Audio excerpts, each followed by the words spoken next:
Hey friends, Thanksgiving will be here before we know it. It's hard to believe, I know. Now, do you want to have truly a grateful holiday season instead of a grumbly one?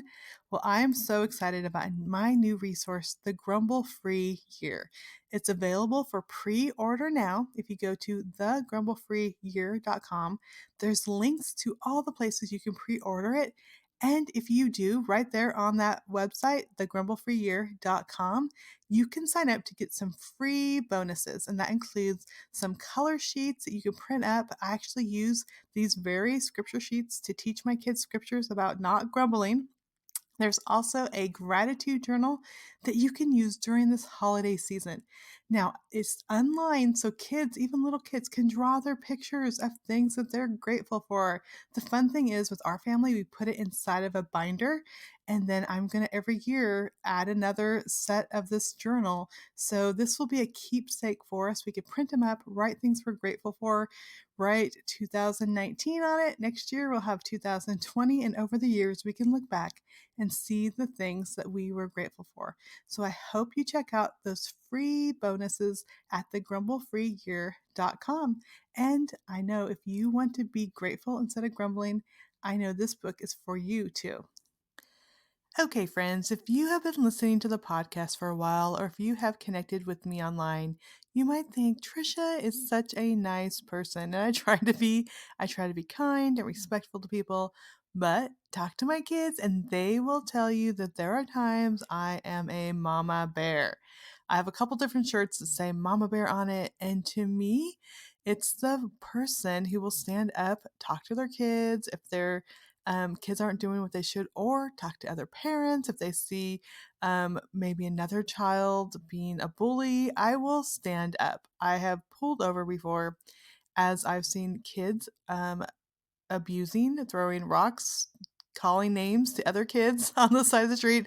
I have pulled over and given them a mama bear talk because I know that it is our job to protect our kids, to prepare our kids for the future. Now, I homeschool, and I will tell you that one of the reasons I homeschool isn't just because, I want to give them a biblical foundation. I want them to have that relationship with me, but in a way, it is to protect my kids from so much stuff out there.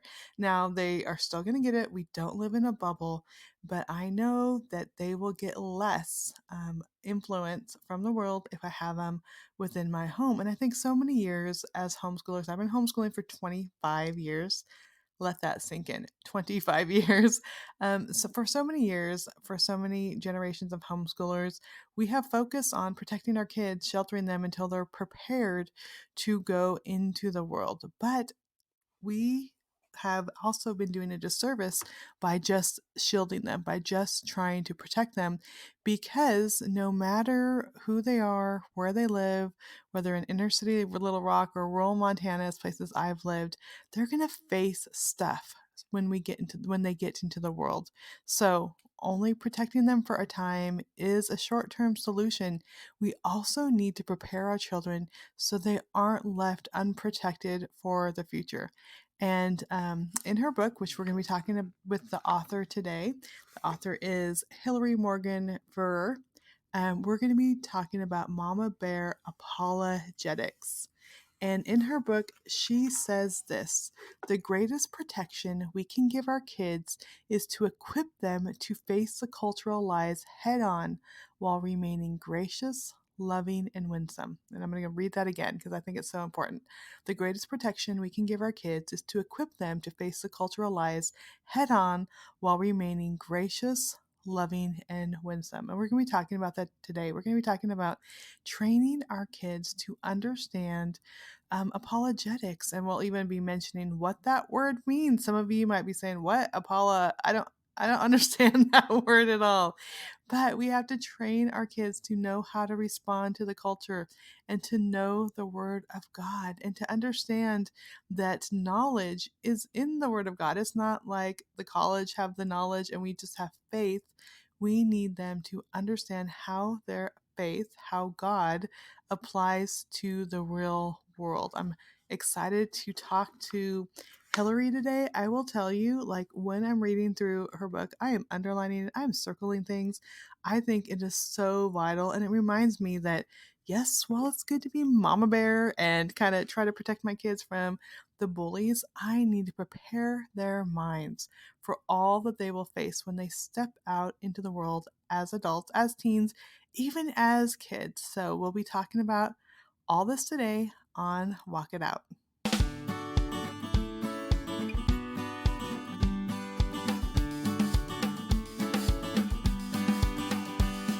You're listening to Walk It Out with Trisha Goyer, where we discover what it looks like to follow God and be swept away on the journey of a lifetime. Author of over 70 books, mom of 10, yes, 10, homeschooler and speaker, Trisha Goyer will explore what radical obedience to God's word looks like. It's time to hear from God lovers who've dared to say yes. Listen in to heart chats and learn how others overcame doubts and fears. Discover how God used ordinary people to impact others one step at a time. If you're ready to get radical, get going, and make a difference in this world, you're at the right place. Here's your host, prolific writer, world traveler, people lover, and mega nap taker, Trisha Goyer. Well, I am excited to welcome a new friend to Walk It Out today. This is going to be a fun conversation. I'll just say we're going to be talking about her book in a little bit, and I'll tell you the title and all that soon. But I picked up this book. I was just going to read a little bit, and then I ended up getting swept away. All of a sudden, I forgot that I had all these kids in the house I needed to take care of. So it was really great. So I want to welcome my new friend, Hillary Morgan Ferrer, and welcome, Hillary. Thank you so much for having me. Okay, so like I mentioned, the book is Mama Bear Apologetics. And before we jump into that, I want you to tell a little bit about yourself. But before you do that, I certainly sat down a couple hours ago, going to start skimming through the book, going over the interview questions. And I'm like, oh my goodness, this is like serious. Like I need to order these resources. Like we need to do something with our family. So I would say like it impacted me already. Wow. But before we jump into the topic, let's start talking about you. Just start by telling my listeners a little bit about yourself. Okay. Golly, that's a really broad question. You want to be a little more specific? I was born at a very young age, and what specifically would you like to know? Just a little bit about your life and then how you got interested in this topic. Okay, so just in apologetics in general, most anyone who reads the book will know that I was actually introduced to that when I was 12. And all the stuff that I hear people in youth groups or youth pastors or pastors saying, oh, you can't talk about the deeper stuff with the kids. They won't follow or they won't get interested. And I say, heck no, that's exactly when you need to be talking to them, because that was just really a life-changing moment when I realized that my Christian faith wasn't something that I just had to take on blind faith, and it wasn't something that I believed in because it was culturally reinforced or because my parents believed. I just remember my little hands scribbling as many notes as I could when our pastor was going through evidences for the resurrection back when I was 12, and I was hooked from then on. Just looking into this faith that we really spent our lives around and saying, is this actually true? So fast forward a little bit, I was very interested in science. So I did partially science and partially art. I have I sat down and graphed it out one day and realized about half of my life has been spent doing science and about the other half's been spent doing art. And now I'm doing apologetics full time. But I find that the science and the art kind of go hand in hand with doing this ministry. But I met my husband after I had been in photography school, and our first date was like so romantic. It was William Lane Craig, God and Time and the Cosmological Argument out at Biola University. And I always say it was nerd love from the beginning. So we kind of got married knowing that the purpose for our marriage was we wanted to be in ministry together. And through ups and downs, through cancer, through childlessness, through my sister's death, through a lot of things, last year, joblessness, the company we work for got sold. We've just been able to not only cling to each other, but cling to Christ, but also we could have that foundation of clinging to Christ because we know that it's not a crutch that we believe in because it makes us more comfortable. It's something we believe in because we actually believe it's true. And that right there is really grounded our marriage, grounded our faith, grounded our everything. And so that's how I got into apologetics in general. Now, the Mama Bear Apologetics is a different story, but I don't know if you want that one or not. Oh yeah, definitely tell me about that. Okay, so I have always been a bit of a dad. I'm very much a daddy's girl. So he and I have a lot of the same interest. I was used to being in different things, the only woman in the room. It never really made a difference to me, or at the time, the only girl in the room. I found out at one point that apologetics was something that a lot of women weren't as interested in. And in fact, there was a lot of women out there who wouldn't read something unless it was written by a woman for women. Mm. And I thought, that's where all the women in apologetics are. They don't have that voice. And so not Yeah. only was it women in apologetics, but I thought, who's talking to the moms? Every single church conference I ever went to, they always had childcare, except for apologetics conferences. And then all of a sudden, it's like, nope, sorry, too bad, no childcare for this one. Well, of course, you're not going to get women into apologetics. So I had no idea that this was going to be my calling. I never expected it because, like I said, I had kind of cancer during my peak childbearing years. And so, and just some other health problems that adopting wasn't really a good idea for us. And when I felt the Lord kind of calling me to this, it was several sleepless nights that I just literally could not sleep. And I had this phrase, Mama Bear, going through my head. And so I thought, you know what, if I can just write this down, I'll be able to sleep. So I got up and grabbed a notebook and just started writing all this stuff. And this went on for days. I mean, obviously, I would finally be able to stop and go to sleep. And then the next night, I couldn't sleep and I just had to write. And I had an entire notebook basically with the whole ministry laid out. And I remember looking at it at the end going, huh, that's that's different. And I kind of told the Lord, I think you've called the wrong person. I'm not a mom. There's not a mom out there that's going to listen to me because I don't have kids. And he said, you know what? You have something that they don't have. You have time Mhm. to research. And I thought, well, that's true. And so he said, if the best mom you can be is to help prepare other moms, and then you have been a mom. That is the absolute best mom you can be, and that's the kind of mom I've called you to be. Is you're going to be a mother of spiritual children. So that's how Mama Bear was kind of birthed. And then the book, several years later, after being in the ministry, we just had a publisher approach us about writing a book. So, but that's kind of the story there. I love that so much, and I love that how you are. I mean, going through. I was underlining stuff. I was circling stuff. I'm like, this is so good, and it's not something I ever thought about with my kids. I have 10 kids, lots of kids. We adopted 10 kids. 7. Sorry, that took Yeah. me a second. That's amazing. I love big families.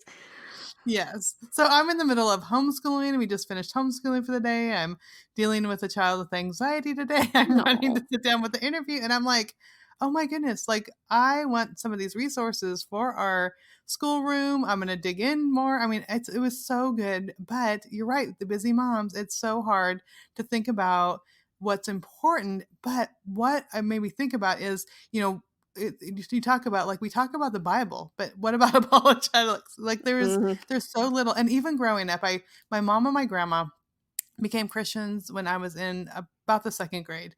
And then I grew up in church, but I had never heard the word apologetics at all until I'd been married a couple of years. And Most so I'm people like, haven't. what? Half the people Yeah. out there still haven't. So don't feel like you're too late to Yeah. the party. But I'm like, okay, this is important stuff. And, I make sure we're reading the Bible stories, I'm making sure all these things, but thinking about like what they really need to know, and that they're facing a world out there that is going to speak everything against the Bible. How are they Hmm. going to stand up to that? So, first of all, just for those who maybe are like me, who are like, what's this apologetics things? Let's just start with that basic thing. Oh, yeah. What is apologetics? That's a great place to start because I think we get the same questions so much that I actually made it a subtitle in the book, which is Apollo. What are we apologizing for? Just because people hear the word and they immediately think apology, and it does kind of come from it. They have the same root, but the word apologetics comes from the Greek word apologia, which meant to give a defense or to give a reason for something. Now, this isn't being defensive or to give an argument for something. There's a lot of different kind of words within that same class. It's not being argumentative, despite some of the apologists maybe some people have met not supposed to be argumentative, and you're not being defensive, but it's giving reasons for what you believe. So it's like if you had a mom that's asking another mom, what babysitter would you recommend? That mom is going to probably have one that they recommend, and they're going to have reasons why they recommend that babysitter. None of them's going to be like, well, I've never met her, but I'm sure she'd be great. And then really try to advocate for it. It's like the more reasons you have behind something, the more conviction you have, and the more you're going to be a proponent for that thing. In this case, the Christian faith. It's like, we hear guys talking about their favorite sports teams, and they have 1,001 reasons for that. How much more should we have reasons for the thing on which we place our eternal destiny? That is so good. I love that. And especially when I was reading in your book, just how many youth end up Mm-hmm. leaving. I think you said like 46 to 48% of once they become adults, young adults, they end up leaving the church, they leave their faith. And that just blows me away. I have 3 adult kids. Thankfully, they all serve God, they all Oh, love wonderful. God. And it came, we had these times where it's definitely sitting around the table talking about things and why about this and what do you think about this? And so I guess we were kind of doing the Well, it sounds like you apologetics, were really not intentional even, with it. You didn't just kind of yeah, allow. I think what's happening right now is people are thinking that culture is going to reinforce Christianity for them. I mean, after all, it worked with us, but you know what? Christianity was a cultural phenomenon when I was a kid. I remember my freshman year in college, there would be girls that would go out and party, and then they get all dressed up the next day to go to lunch, so it looked like they were going from church because that was the culturally appropriate thing to mm, do. Nowadays, we have so many people that have decided that God is a moral monster and religion is the pathway to just basically all the problems in this world, and they want nothing to do with it. So, this thing that we thought was going to culturally reinforce itself is not doing that anymore, but people are still kind of treating their kids the way they were treated when they were a kid, and we can't do that anymore. It's a completely different world. yeah, it is such a different world. And we've had so many friends that their adult kids have walked away from the faith, which is just heartbreaking because I think they're doing the right things. We have Christian school, we have all, we have a Bible study, I mean, all the Mhm. things we think we're doing right with our kids. And then all of a sudden we're like, how can they not believe? But really, we didn't get to the root of what these beliefs are. So, because a lot of my listeners are parents, how do we talk to them and help them explain like why this is important to take time for this and to I guess they have to prepare themselves before they can even talk to their Yeah. kids. Well, I think a lot of the real traditional apologetics books, and this does go into your question. Traditional apologetics books are going to go either, I call it the evidential route, where it's talking about evidences for the resurrection, evidences for God, evidences for truth, and stuff like that. And those are really important. But what we're seeing more and more is we're having these foundational beliefs that are actually eroding even their ability to trust those answers. And that's actually why we did Mm. the book that we did, is because I said I don't want to just be answering the questions. I want to say why. Why are they asking these questions in the first place? And more often than not, it's because there's some worldview that is undergirding everything that is actually causing the questions. Stuff like scientism, which says that science is the only way to knowledge. So when a kid says, um, "Are science and Christianity at faith?" that question itself is coming from somewhere. That question is coming from this idea that science and the natural world are the only means to knowledge. And so we need to address that even before we get to the questions. Yeah, that is so good. And you talk about, talking about those questions. And one of the things you talk about is linguistic Yes. theft. So explain what that means. Because I think this is like, I'm seriously reading this book, being blown away. Like, we don't even talk about this. This is so important. So explain it. I bet that's actually the chapter I've had the most people react to, because it's basically something that they've noticed, but they didn't quite know how to put it into words. Yeah, exactly. So linguistic theft is basically when culture takes words, and specifically what I'm referring to is Christian kind of words or Christian virtues or Christian concepts like love and tolerance and unity, stuff like that. They basically take that idea, that concept, they give it a new definition, and then they put it back in our kids' faces and say, your religion teaches you're supposed to love. Well, why aren't you doing the loving thing? And by the way, this is how we define love. And it's something that's completely an unbiblical definition of love, but our kids don't know, hey, we're working with two different definitions of love. So all they know is I'm supposed to love. People tell me this is what's loving, and they just kind of follow suit and they follow culture, and they don't realize that they're being taken down an unbiblical path, being bait and switched by a biblical sounding word. Yeah, that is so good. And I love how you brought the example of love, because the Bible's definition of love is very different than what the world says Yes. love is.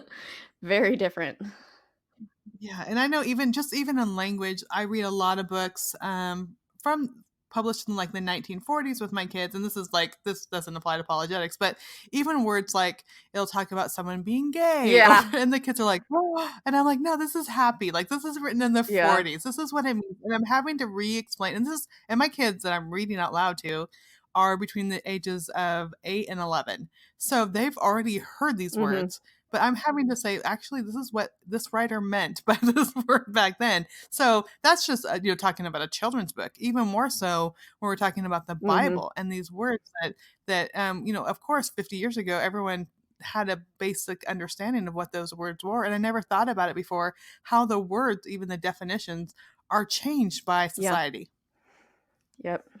So when we're talking about this, like how can parents even start addressing these things, like when it comes to that and helping their kids understand the difference between justice and equality and authenticity, that those are words that the Bible says one thing that are different than kind of what the world will say. Well, I think one of the best things as parents that we can do is just kind of ask questions in order to stimulate a conversation. Like there are endless teaching opportunities when you go through like a craft store or a craft fair or something like that. There is all sorts of nonsense printed on necklaces and T-shirts that just give you endless opportunities for teachable moments. And just asking them, what do you think that they mean by that word? How does the Bible define that word?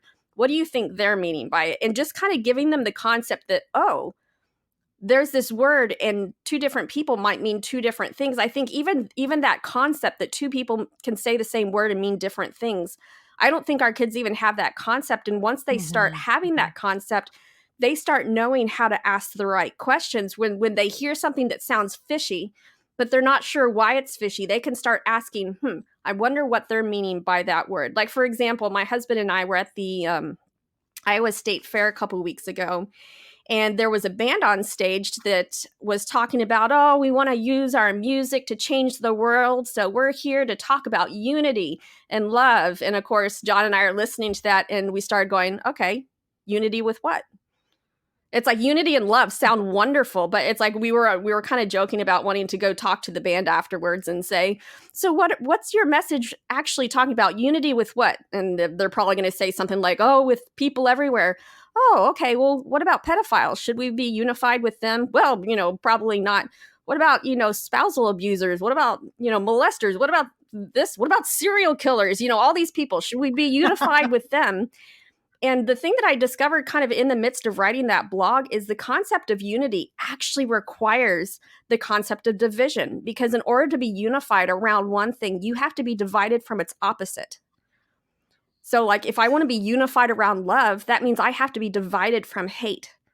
If I want to be Mm, unified around Christ, that means I have to be divided from people who hate Christ. There is yeah. appropriate division that needs to happen, but of course the word division and divisive is always used in a negative sense. And so that was just an example of something that, if we'd had kids, we probably would have had that conversation. Or when we were at a craft fair, there was this little necklace that said, the best things are all wild and free. And I have no idea, I'm not diabetic or anything, so I have no idea why this popped in my head. My first thought was, nah, I don't think I want my insulin to be wild and free. I'd like that one to be like controlled and, under wraps, and wild and free, not so much. So it's like just seeing these statements and asking, what do you think they mean? And you can even make it a game, like that little necklace. You could make it a game. What are some other things that you don't think should be wild and free? And, a raccoon in your attic. That might be one. And just find funny things, and they're going to enjoy finding that. They'll think about, kids are so creative, they love thinking up ridiculous examples. So you find a really generic phrase and then ask them for examples of when that's not true, and they will have a blast thinking up of examples of when that might not be true. And what that's doing is it's training them to listen for hollow sounding phrases. And in the future, when someone says Mm. something, they're going to, in their head, start going back to those games that they played with mom, where they try to think of all the instances where this absolute statement might not be true. That is so good. I'm just thinking of my teen girls and all the phrases that they come up with and that they say that they see on their little YouTube, even like cooking videos. I'm like, what does that even mean? And they're like, it means this. I'm like, no, it doesn't. What is that? And I'm so excited about talking to them about these things because even, I mean, with every generation, they have their slang words. And I'm like, do you even know what that really I'm pretty means? sure Like, fleek how is does a that made-up even? word for something to be, what was it, Oh, on fleek? That had to have been made up. Maybe it's not. I don't know. yeah, I don't. Bougie is something my girls say all Oh, the time bougie. too. That would be from bourgeois. I've had someone actually explain this to me. I'm like, what does that mean? They're like, fancy and like you cook us bougie food, not like Taco Bell. I'm like, okay, I think that's a good thing, but I don't I'll take that as know. a compliment. So Thanks, anyway, girls. yeah, I love that. So but I love the idea of that these words that they are different. Like people have the same words and they don't often understand even what they mean and really talk about the meaning. That's so good, and something that I could practically use with my kids. So let's talk about something else because I think this is a huge one. And I think this is the one that I hear the most with kids that leave the faith, and that has to do with Mm, science because they think that science and Christianity are at odds. And they go to college, they've been raised in church, they're in Christian school or whatever. They've homeschooled. I have a lot of homeschooling friends. And then they go to college, and the science professors has the truth and the facts, and they have a hard time with mhm. that. So let's talk about that because I know it's a myth, but I think it's hard for people to understand, like how, especially in college, kids can just hear that, okay, this is the truth and this is the only Yeah. way.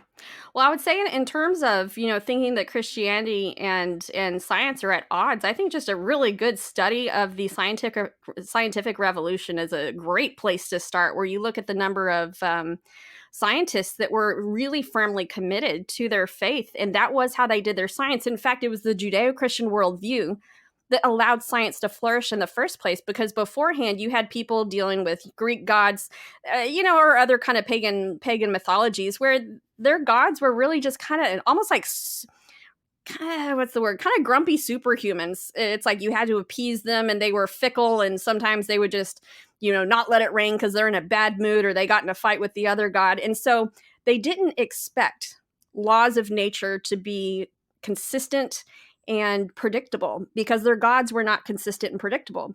When the Judeo-Christian worldview came along, they said our God is consistent and predictable. It says that he is law-like. He changes not. So we have something we would expect that his creation would reflect the creator. So what are some of the things about the creator that we know? We know that he's eternal. We know that he is, he's orderly. And we have something called the created order, because what we see is orderly. We cannot expect that under previous times, and that's why science flourished. So looking at a history of science, I would say people like Kepler and Pascal just really incorporated, or Louis Pasteur. I think I have him in the book, where he negated the idea of spontaneous generation. Now, his views on what was actually happening were kind of a little wacky too, but he was at least saying life doesn't come from non-life spontaneously. Right. And so just, yeah, really a good history is all it takes to debunk that. Now, when it comes to the actual science, and I hope I don't step on many toes with this one. This one is my opinion, that I think is a better way to go about it.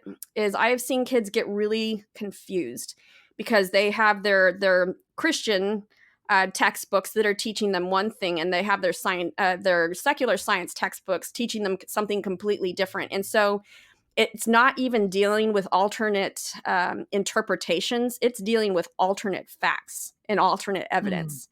And that's really confusing for a kid. And the thing that I noticed, I don't know if you know this, I have my master's in biology, specifically because I wanted to be able to answer some of these questions, is I find that when you look at the papers that are coming out of the scientific establishment and you're looking at their evidence, there is still so much that points to a creator God that you can even use their Yeah. evidence to point to the conclusion. It's because when you get two scientists that interpret things in two different ways, one of them can be interpreted with the philosophy of there is a creator, and the other one's interpreted with the philosophy of there is not a creator.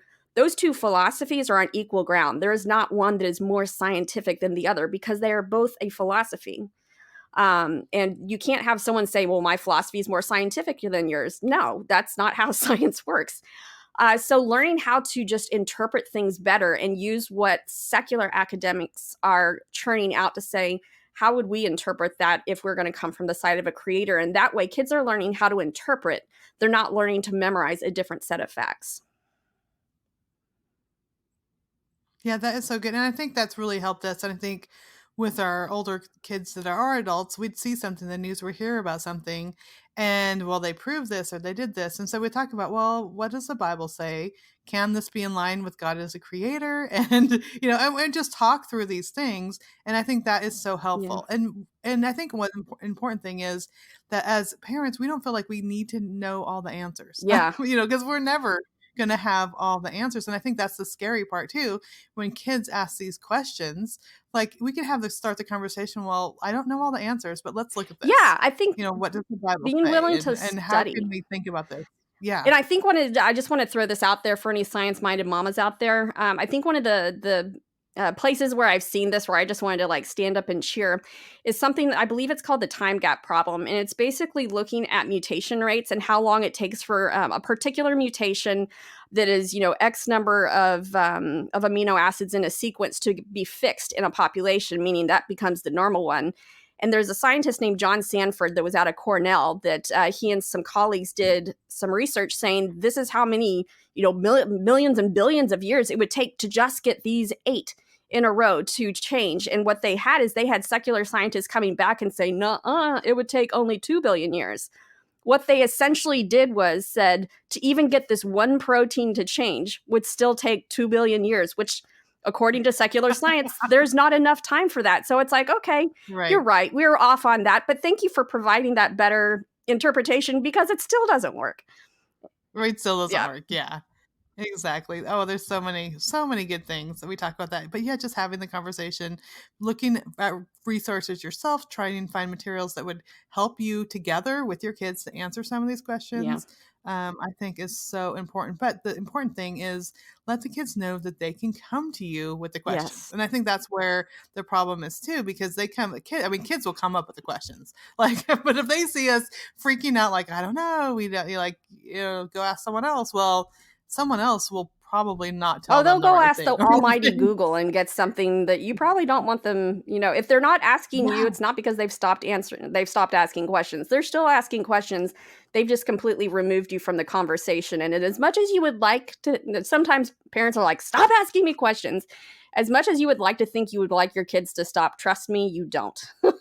Because that means they're asking someone else and you have no idea what kind of answers they're getting. Oh, that is such a good point. And I love that. Yeah, the fact that they're asking you questions, it's a good thing. Like you have a relationship. They want to know your thoughts. And so, this don't feel like I'm so overwhelmed. Think like, well, this is overwhelming, but together I want to be here. I want to be the one that they're coming to. And you're right. Like you said, the Google things that they're going to get are just going to definitely lead them down the wrong path. Yeah, not always the greatest. Yeah. Okay. So I mentioned that I'm a homeschooling mom.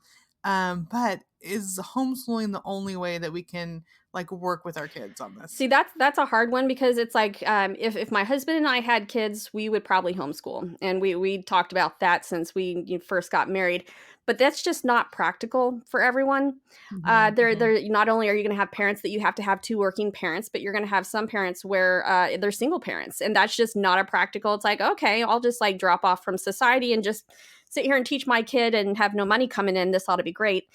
Not everybody kind of has that leisure. And so I think first off is to take on the attitude that my pastor's wife growing up used to have. She would say this in reference to sex, because she was always up for a good sex talk. But I would say it in reference to basically all the things that they're going to be learning in school. And this was what she would said. I don't want my kids hearing about anything that they haven't heard in my kitchen first. Wow. That's and good. So this idea of what I love about the Mama Bear Apologetics book, and then some of the other work that my friend Natasha Crane has done, is bringing up these objections to Christianity, bringing up these alternate worldviews, bringing up all these things that could trip them up later, but bringing them up in the safety of your home first, to where the first time they heard this was from their parents. Because later on, when people are accusing them, well, you were in religion, they try to hide all these questions, they're going to be like, they never tried to hide it from me. My parents would ask me this question. And it takes some of the sting out of hearing it later. I guarantee you want them hearing it from you first, right before you refute it.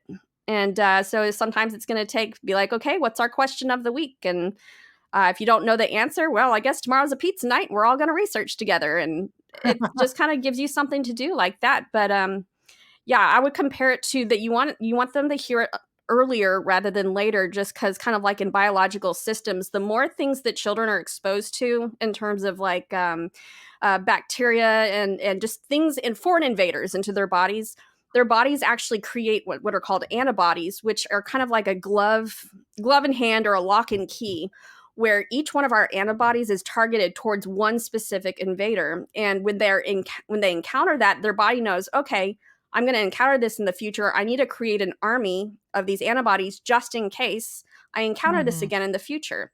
And the same is true with ideas, that if we kind of give them kind of the smaller doses of these ideas, their brain's going to start formulating answers to that. So when they hear it in the future, they already have responses to it. And it's not something where they're just flooded with all this information that they've never thought about before. That is so good. Like, I am loving that so much. So I have to tell you a funny story. Then we're going to have to wrap it up because, I mean, I could just talk to you all day, but we're going to have to wrap it up. But the funny story is when we adopted our girls from foster care, they were going to public school. Like when they were in foster care, we could not homeschool them. And I'd never had kids in public school before. Well, 2 of them were in 6th grade. They're twins. And they went to school. And all of a sudden, I'm like, oh my goodness, what are they going to learn in science? Like all of a sudden I'm stressed out because before I always picked their science curriculum. And so like this was one of the very first things when they got in the car, I'm like, what are you going to be learning in science? I need to see your science book. And they go, oh, Mom, the teacher stood up there and said, I believe in the Bible. I believe in biblical creation. I believe God is our creator. I'm going to teach you these things in the book, but I just want you to know before we get started where I stand. And I'm like, oh, that is so amazing. How long ago was this? I'm like, how did she not get fired for this? Like, how long ago was this? It was like 3 years ago, but we're in the South. Like we're in near Little Rock, Arkansas. Okay, so you can get away with more in the South. Yeah, that's what I thought too. I'm like, first of all, I don't believe that she stood up and said that. And so it was really good because throughout the year, and they were only there 6 months, as soon as the adoption was final, I like unenrolled them and they were homeschooling. But whenever they had a question about what was in the book, they could, of course, come to John and I, but also can go to that teacher, which was just amazing. I'm like, thank you, God, for having that woman in the school that stood up to that. I do know that other teachers who or other parents whose kids were atheists or they were atheists did go and have problems and talk to the teacher. Yeah, probably complain. I don't know what happened to that, but we were just like, yes, thank you. This is awesome. Yeah. So we love that so much. But like you said, that is so rare and only in the middle of nowhere, Arkansas, in the South, will you get that kind of thing. But I love what you said about preparing them ahead of time and having these conversations at home before they hear them at school or other places. This is so good. And I am loving this book. I'm going to dig in more. I'm super excited to share it with my husband too. Not only Mama Bear, we're going to have Papa Bear over here preparing our kids. We've got lots of Papa Bears, so tell him he's in good company.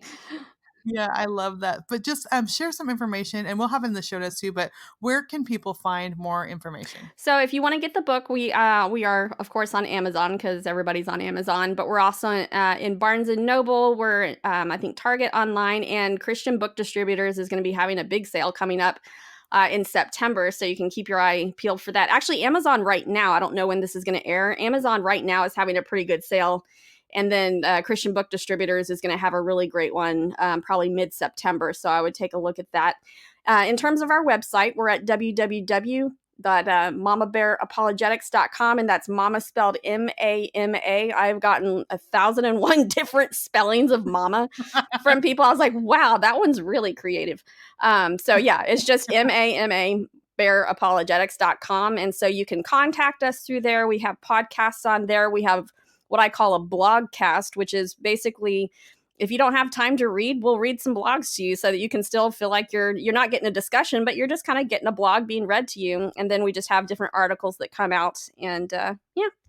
And we're on Facebook as well and Twitter. And someone just forced me to get an Instagram. So I'm trying to learn how to do that. But Oh, Instagram is the I best. I love I have I Instagram. have started really loving it too. It's like I really do like the pictures on there, but it's a lot to keep up with, so I'm trying to get some help with that. Yeah, it is. And then also, they have IGTV where you can actually read the blog post. You know, you have a little video, but read the blog post, and the videos on there get a lot of good traffic. So I think that'd be great for you. Yeah. Let me just tell you. I will keep that in my Let back me tell pocket. you how it is. I know PragerU does Well, that. It's like I always see PragerU videos on there. yeah, it's great. Well, Hillary, thank you so much for being here. I am super excited, like, to just get to know you, and I'm so glad that this book came across my desk, and I know that it's going to be a blessing to me and my kids. So thank you so Oh, much. thank you so much for having me. I'm excited to hear. Get back in contact with me when you're done, and just tell me about some of the conversations you and your kids have been able to have. I for sure will. Thank You're you. welcome. Okay, wasn't that so good? And I know I am just inspired even more to prepare my kids for the future they have to face, for the future that is going to try to make them feel like they are foolish for believing in God. And instead, we can prepare them to know how to stand up for what they believe.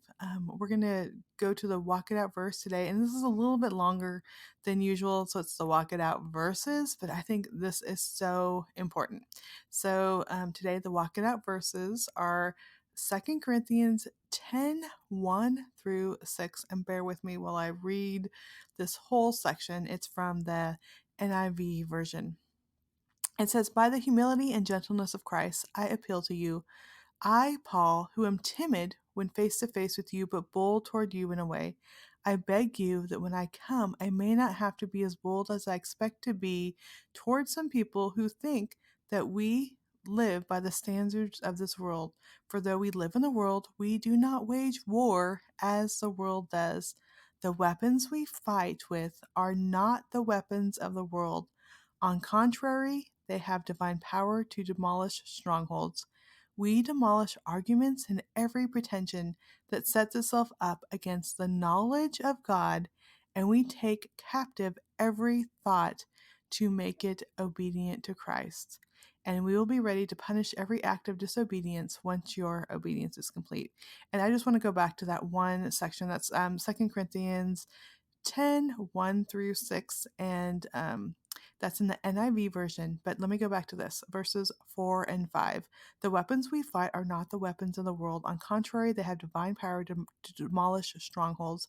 We demolish arguments and every pretension that sets itself up against the knowledge of God, and we take captive every thought to make it obedient to Christ." And I love that. We take captive every thought. The battle is this: the strongholds that we're demolishing are setting themselves up against the knowledge of God. And this is not just a faith issue, have enough faith and everything will work out good, but it is, we can train our kids to be knowledgeable when they have these conversations with college professors, with people in the workplace, of what the Bible means and does it conflict with science and all these things. We can train our kids to be knowledgeable and to demolish arguments and that go against the knowledge of God.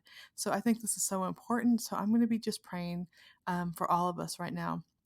Dear God, there is a world out there that wants to assault our thoughts, our beliefs, our knowledge, our faith. And I pray, Lord, that you will help us be mama bears, like Hillary was talking about, that we will be mama bears who be willing to not only stand up for what we believe, but train our children to do the same, and not doing it in a wishy-washy way, but have a strong foundation of faith.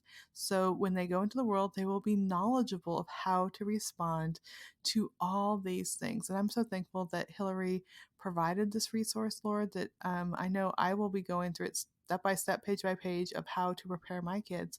But just that you will give all of us the desire to spend the time necessary. We spend a lot of time going on family vacations and having fun weekends and making sure our kids have memories that they can hold on to, which is important, God. But I pray that you will help us to also give them a firm foundation, to know that the Word of God is solid, is something we can stand on, is knowledgeable, and that can impact every area of our lives. I pray for a blessing on Hillary's ministry, Lord, and also that you will just help everyone out there listening. Maybe they don't have children, Lord, that you will just give them someone in their life that they can share your truth and knowledge with.